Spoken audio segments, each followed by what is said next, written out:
Ahoj, já jsem Fufi a my jsme Fazolky!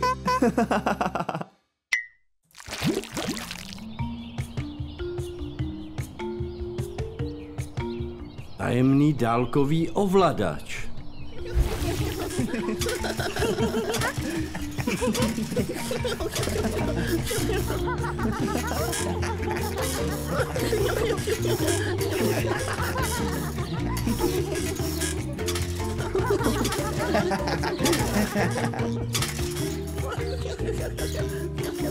Aha.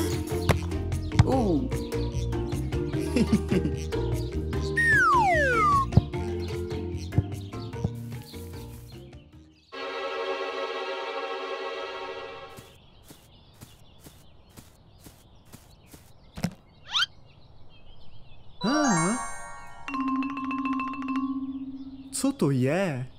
Hej kluci, pojďte se podívat.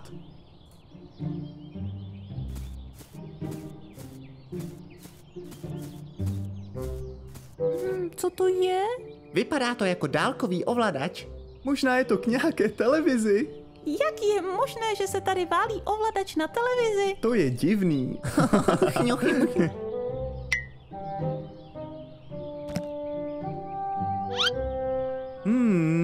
Proč to má jenom jedno tlačítko? Zkus to zmáčknout. Tak jo, Riko.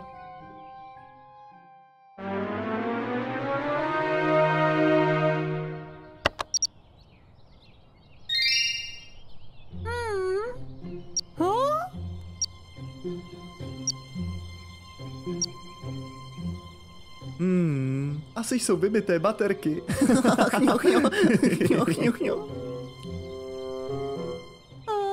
Kluci, co se to děje? Co se děje, Lulu? Nemůžu se hýbat. Co jste to udělali? Cože? O čem to mluvíš, Lulu? Nemůžu se vůbec pohnout. Vypadá to, že ten ovladač zmrazil Lulu. Cože? Zmrazil? Vydrž, Lulu. Zkusím to znovu zmáčknout.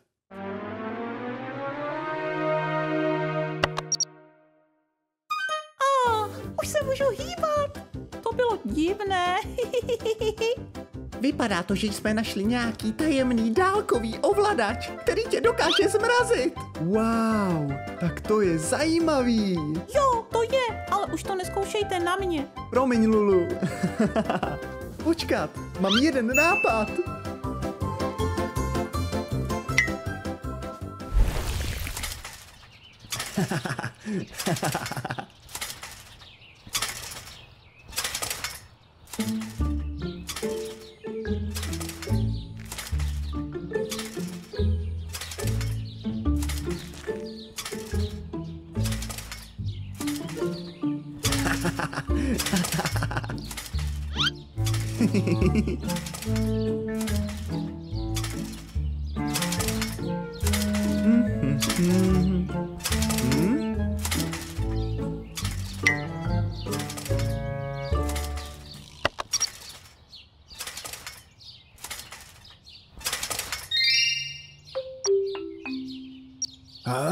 Hej, co se stalo?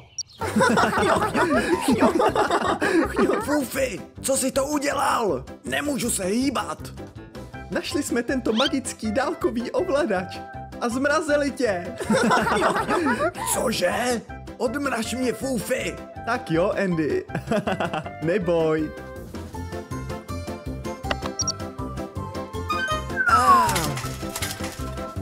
Co to bylo? Ale jenom tenhle tajemný ovladač, Andy.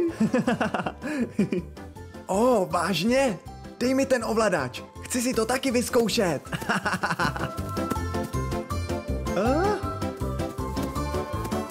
Dej mi to.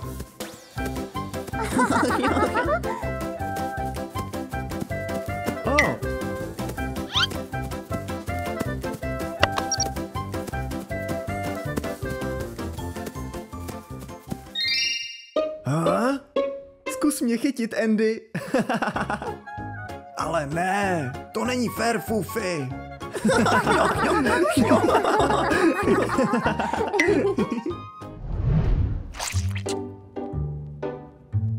Ten tajemný ovladač je fakt boží. Jo, to je. Ano, ale musíme být více opatrní. Neboj, Lulu, co by se tak mohlo stát? Lulu má pravdu, musíme být více opatrní.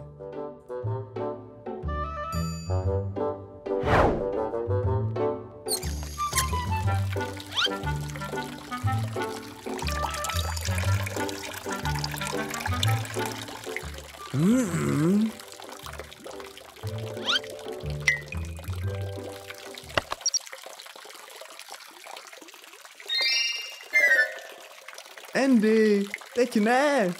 Chtěl jsem zkusit, jestli to pořád funguje.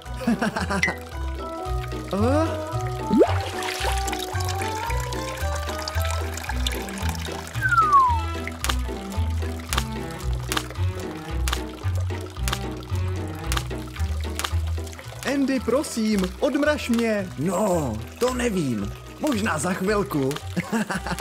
No tak Andy, voda teče úplně všude. Dobře, Fufi, odmrazím tě.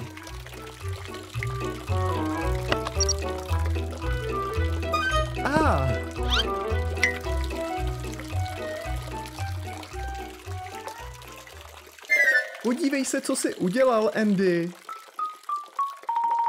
Tak pojď sem a ukliď to.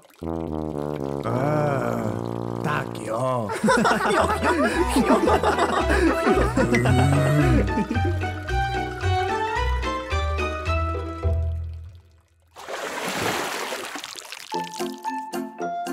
Omlouvám se za tu vodu, Fufi.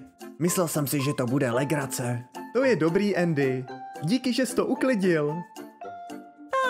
A co budeme dělat teď? Půjdeme do mé laboratoře a zjistíme, jak tento tajemný ovladač funguje. Tak jo, to je dobrý nápad. Tak jo, a vyrobíme ještě další 3, aby každý z nás měl svůj tajemný ovladač. Jasně, není problém.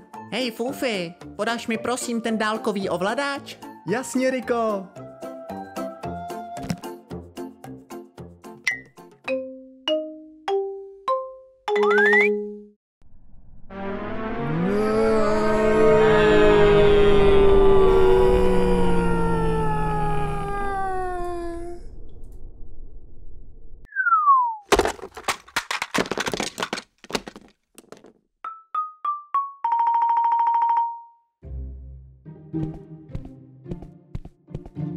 Ale ne, náš tajemný ovladač.